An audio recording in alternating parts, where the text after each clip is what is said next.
So really looking forward to talking today, to opening this session, because I think what makes a connected place secure, safe, but also welcoming, and somewhere that we can all live and create and contribute is really key, I think, to what we're doing here. So I've brought with me a picture. The picture was painted by artist Alice Angus. Alice and I have worked together for many years.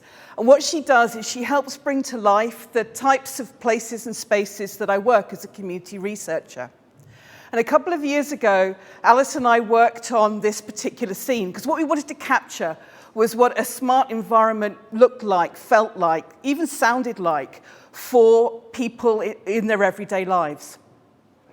So Alice and I really went backwards and forwards on this picture, working all the different aspects of technology, the smart technologies, the digital technologies, the technologies that came from the local authorities, the technologies that came from the corporate sector, the technologies that actually people made themselves, and brought that into this picture that you see before us.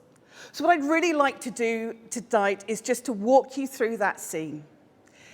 I think typically to the sort of audience that we have here, if we think about what makes that environment from a technological perspective safe and secure, what are we going to think? Well, we're going to think it's reliable technology, robust technology. We're going to hear a lot about that tonight. Technology that can't necessarily be hacked or has less likelihood of being hacked.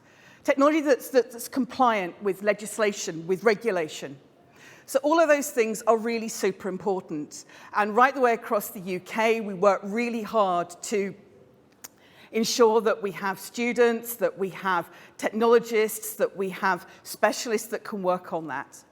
But I think we need to ask ourselves an important question. Who or what is doing the securing in that picture? Is secure technology alone enough for a secure, smart environment?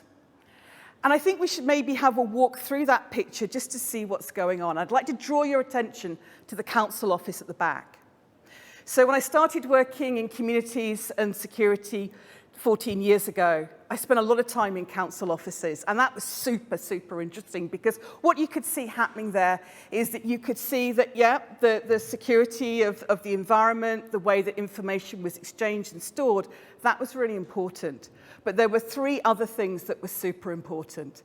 That when you watched citizens, individuals come in and talk in the council office, it was about trust, building trust between the individual and the council worker. It was about integrity, ensuring that that data was being held and it was being held for a reason that was understood and that we knew what that data was being used for.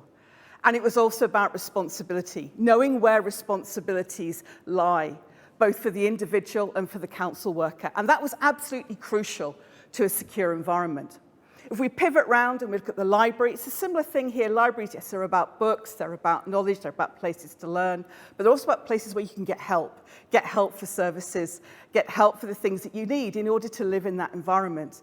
And over again, I see librarians really take the responsibility of caring for the people in the community to really help them do what they need to do.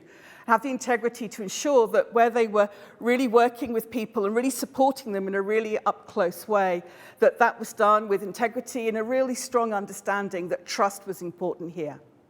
We go to the healthcare environment, we go to the community centre that sits behind it in that picture, and it's the same story. Now, what's really interesting is over the last decade, those environments have become increasingly digitalised. And now they've moved to actually being something that's smart, something that actually has intelligent automation. Now in the council setting, quite a lot of what happens isn't just about individuals, but also about end-to-end automation, about decision-making, about smart services.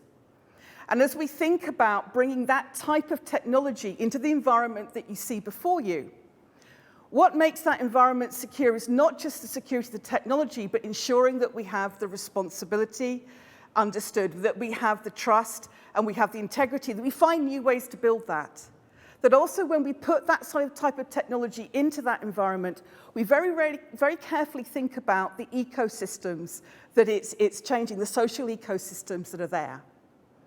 And I think that this is actually super important when we look at this environment that we think about how the responsibility stack works, how trust works, and how integrity works. Let's pan forward in this picture. You can see that we have a number of other things going on. We've got the drone at the top delivering a post.